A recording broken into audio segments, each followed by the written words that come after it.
Hello everybody, and I'm going to be doing scary animations now. Probably the audio probably doesn't sound good, so I'm not going to talk much. I have the subtitles on if you can't hear it that well, because I have to keep it low.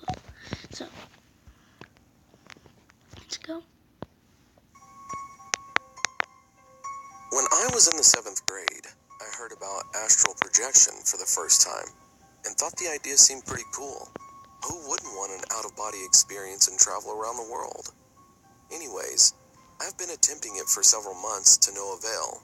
I did doubt it wasn't real and eventually stopped attempting it. Then one day on a January, I decided to hit the bed at around 7 p.m. to take a nap, and the next second I began to feel I was being pulled out of my body as a strong vibration feeling overcame me, similar to that body feeling you get from a strong nicotine rush. I then was floating in my room and felt a presence right behind me, but didn't think much of it. It wasn't a good presence, more of a demonic one. Despite there being my family in the home awake, I didn't see anyone there, and only the light that illuminated the stairway was on. Everything also had a blue tint to it, and I could see clearly in the dark. I had to swim through the air to be able to move, and went through my door and swam my way downstairs. I decided to go up and through the ceiling, and then through the roof, and explore this new plane of existence. However, as I went through the ceiling, I saw this creature rushing towards the stairs, and it stopped as soon as I stopped moving to see it.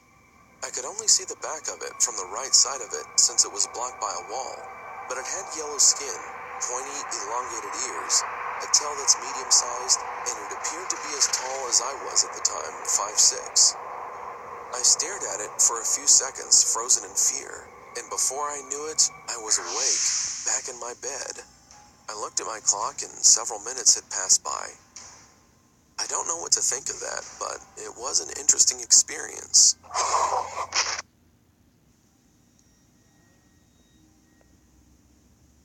When I was 8 years old, I didn't have any friends.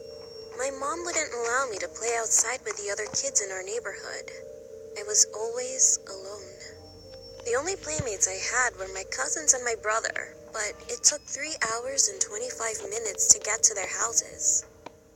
One day, my mom let me play outside with the kids in our neighborhood for the first time because she was going somewhere, maybe to work or to run errands. I got my dolls and other toys and was excited to play with the kids outside. When I got there, no one wanted to play with me. The attempt was useless, but then someone approached me. He had puppy eyes and was cute. We quickly became playmates. Even though he was a boy, he would join me for tea parties with my dolls. He also invited me to play with him at his house. But I was confused because his house looked old and abandoned. Like it hadn't been cleaned up for almost 12 years. We decided to go play in his garden. When we got there, I puked. I didn't know why at the time, but for some reason, I was disgusted. He didn't offer me water or anything. He just looked at me grinning and said, "Next time, you're going to sleep here too." 2 weeks after that upsetting experience, I went looking for him. A paper airplane flew to me out of nowhere. I picked it up, and when I opened it, I was shocked, scared, and sad. It was a newspaper clipping. The boy that I played with went missing 9 years ago. I ran to my bedroom, and I saw a shadow through my window. I looked at it closely, and it was the boy. He was smiling. Today, I'm 19 years old, and I still remember that part of my childhood so clearly. The man who escaped from prison and broke into my house. One day, when I was about 6 or 7 years old, my mom had gone to my older sister's recital in Georgia, and my dad was at work. He was a pilot for some airline. So she left me and my older brother, who was only 12 at the time, at the sitter's house, which was a few blocks away from my house. Sorry. My sitter, who I'm gonna call Bev, was 19, and she was pretty much the best kind of sitter to a 6 to 7-year-old boy could ask for. She'd let us play games and stay up watching TV, as long as we didn't bother her while she was on the phone with her boyfriend. We were watching TV, and we could hear something scratching the paneling on the side of the house. Naturally, we blew it off as a stray animal, so we continued watching TV. About 30 minutes to an hour later, Bev ran into the living room and locked the front door and shut the blinds. We were curious as to what she was doing. Me and my brother, being kids, got scared and started crying. Then Bev said everything would be okay. It was just a peeping Tom. So she took us upstairs and we went to her parents' room with the Nintendo and some snacks. She said stay put and not to touch anything we didn't bring into the room. Not a minute later after she walked out of the room, we heard a loud crash and glass shattering in the room below us. The sicko had thrown a brick from the walkway through the guest bedroom window and managed to get in.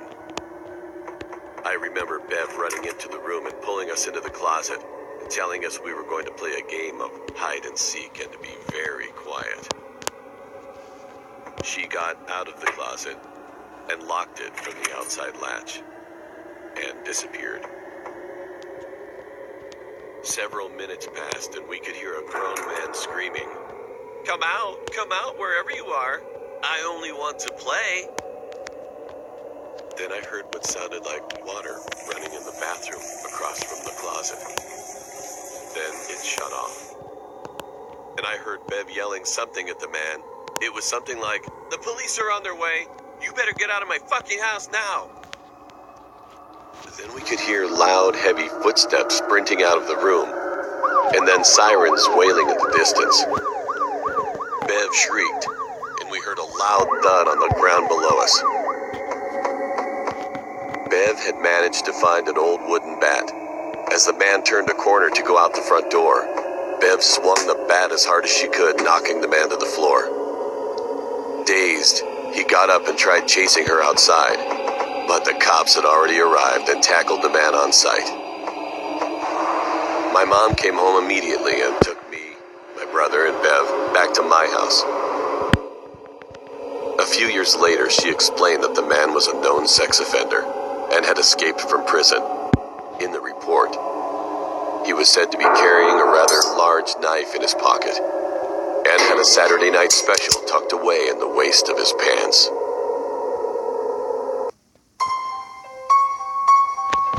Let's go down, that's not that bad. It happened last year, 2018, when I was still in my second year of high school. It was earlier March that I was in school. We were just playing some quiz game on my laptop. I connected it to the projector for all of them to see. But then suddenly the school's fire alarm went off.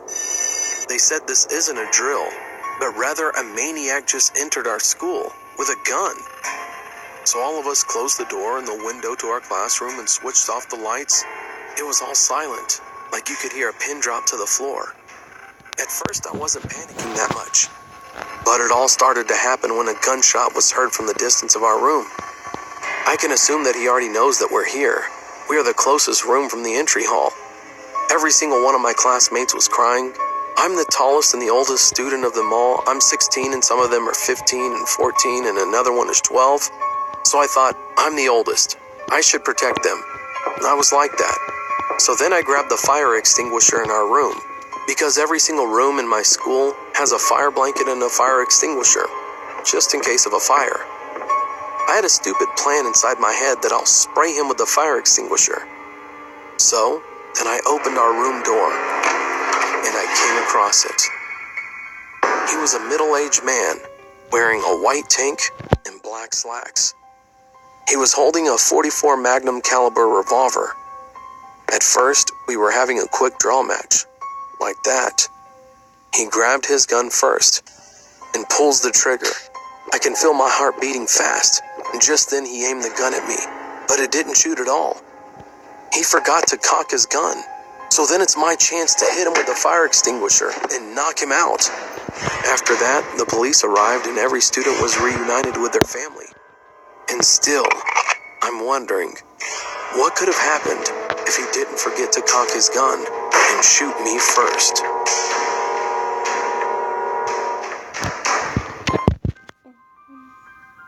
The creature My name is Magda, and I'm 26 years old. I work in an office in the city. On the weekends, I used to love to get away from all the hustle and bustle and take a trip to the countryside. Luckily, I have a cottage in a small village which is located right at the edge of the forest.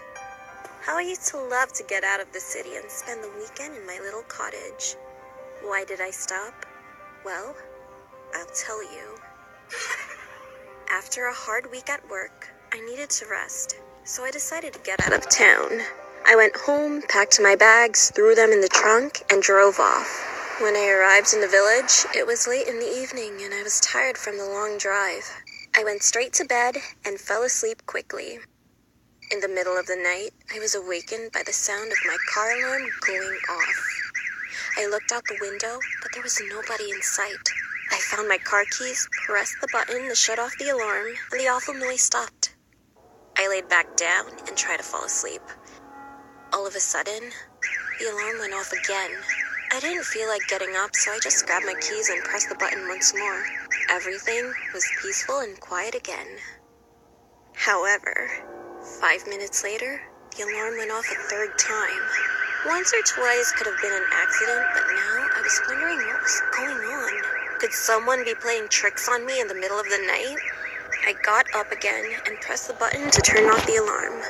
But this time, I didn't lay back down. I stood at the curtains and watched. After a few minutes, I saw something by the light of the moon. A shadow emerged from the bushes and slowly approached the car. I could just about make out the shape. It was something tall, skinny, and black. The figure reached out with its long, thin arms and knocked on the car. The alarm went off again, and quick as a flash, the dark figure retreated back into the bushes. At that moment, I realized what was going on and began shaking with fear.